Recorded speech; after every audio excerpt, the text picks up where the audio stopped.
Evet arkadaşlar, Düzgün Baba'dayız. Düzgün Baba Aleviler için çok kutsal bir alan.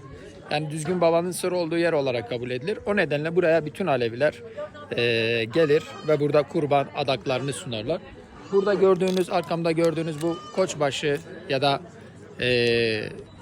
tekke boynuzları, getirdikleri kurbanların boynuzlarını arkadaşlar biriktiriyorlar, bir yere topluyorlar. Ve hem insanların kurban kesmesini, hem adak sunmasını, hem de bunların bir yere toplanarak tekrardan dirileceğine inandıkları için bir yerde topluyorlar ve burada tabii mum yakıyorlar.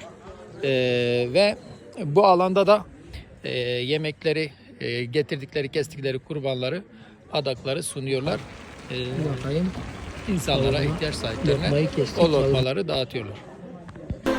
متفام کردم حیران و از رسانان دو شارگن یا تو